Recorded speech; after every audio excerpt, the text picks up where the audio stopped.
So what is up guys, this is me SARTHAK and you're watching SARTHAK Fitness.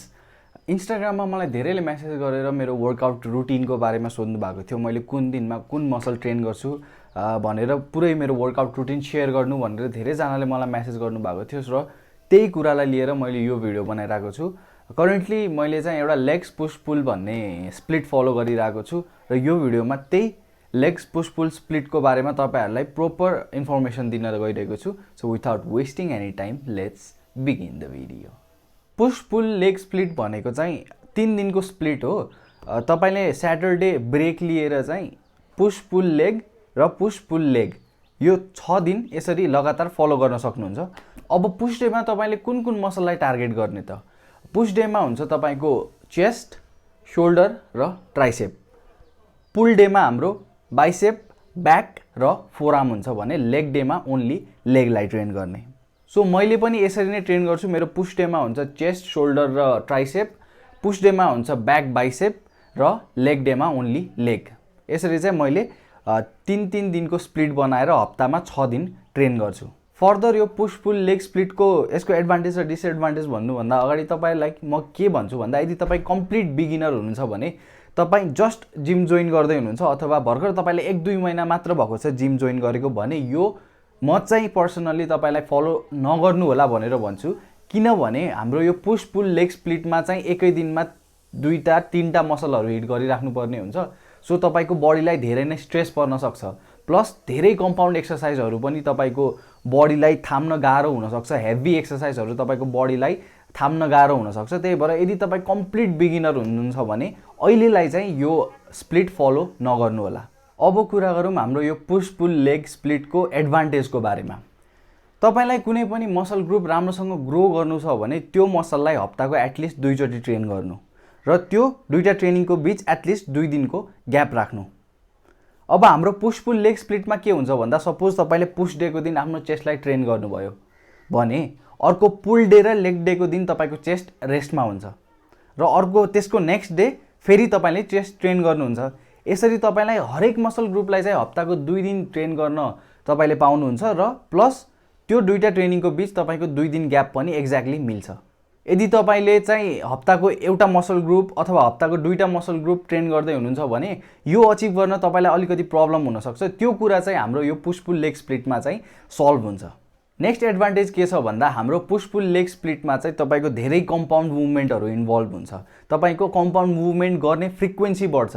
जस्तै तपाईको हप्तामा legs 2 चोटी हुने भयो, तपाईको ब्याकहरु 2 चोटी, तपाईको चेस्टहरु 2 चोटी ट्रेन हुने भयो भनेपछि तपाईको कम्पाउन्ड मुभमेन्टहरु जस्तै तपाईको डेडलिफ्ट, स्क्वाट्स, शोल्डर प्रेस यो कम्पाउन्ड एक्सरसाइजहरु तपाईको फ्रिक्वेन्सी बढ्ने भएकोले कम्पाउन्ड एक्सरसाइजहरु तपाईको बडीलाई ग्रो गराउनको लागि एकदमै हेल्पफुल हुन्छ। सो कम्पाउन्ड एक्सरसाइजको फ्रिक्वेन्सी बढेको हुनाले तपाईको बडी पनि राम्रोसँग अझै ग्रो हुन्छ। यसको अर्को फाइदा भनेको तपाईले प्रोग्रेसिभ ओभरलोडिङ गर्न सजिलो हुन्छ। हाम्रो हप्तामा हरेक मसल ग्रुप 2 चोटी ट्रेन भएको हुनाले के हुन्छ भन्दा हाम्रो मसल अझ राम्रोसँग ग्रो गर्छ र यसले गर्दा के हुन्छ भन्दा हाम्रो स्ट्रेन्थ पनि बढ्दै जान्छ र तपाईले प्रोग्रेसिभ ओभरलोडिङ पनि सजिलै गर्न सक्नुहुन्छ। अर्को एडभान्टेज यसको के हुन्छ भन्दा तपाईको रिकभरी फास्ट हुन्छ। सपोज तपाईले पुश डेमा आफ्नो चेस्ट, शोल्डर र ट्राइसेपलाई ट्रेन गर्नुभयो भने तपाईको पुल डे र लेग डेमा कम्प्लिटली तपाईको चेस्ट, शोल्डर र ट्राइसेप कम्प्लिटली रेस्टमा हुन्छ र यो कम्प्लिटली यसले 2 दिन रेस्ट पाउँदाखेरि चाहिँ तपाईको रिकभरी एकदम राम्रो हुन्छ। यदि तपाईले दिनको एउटा मसल ग्रुप अथवा दिनको 2टा मसल ग्रुप ट्रेन गर्दै हुनुहुन्छ भने तपाईको त्यो मसल ग्रुप कम्प्लिटली रेस्टमा नहुन सक्छ। फर एक्जाम्पल तपाईले आज बाइसेप र फोरआर्म गर्नुभयो भने र तपाईले भोलिपल्ट ब्याक गर्नुभयो भने तपाईको ब्याक एक्सरसाइज गर्दा तपाईको फोरआर्म एकदम धेरै इन्भल्भ हुन्छ। त्यसरी के हुन्छ भन्दा तपाईको भोलिपल्ट पनि तपाईको फोरआर्म रेस्टमा हुन पाउँदैन के। तपाईले यदि push pull leg split follow गर्नुभयो भने त्यस्तो प्रब्लम आउँदैन किनभने तपाईले फोरआर्म र ब्याकलाई एउटै दिनमा ट्रेन गर्दै हुनुहुन्छ। सो यो तपाईको एउटा मसल टार्गेट गर्दाखेरि अर्को मसल ग्रुपलाई चाहिँ ह्याम्पर हुने गरेर चाहिँ पुश पुल लेगमा फरक पर्दैन। पुश पुल लेगले यो भएर तपाईको रिकभरी एकदम सजिलो बनाउँछ। अब एउटा डिसएडभान्टेज यसको के छ भन्दा तपाईले एकै दिनमा 2-3टा मसल ग्रुप हिट गरिराको भएर तपाईले हाई इन्टेन्सिटी वर्कआउटहरु गर्न गाह्रो पर्न सक्छ।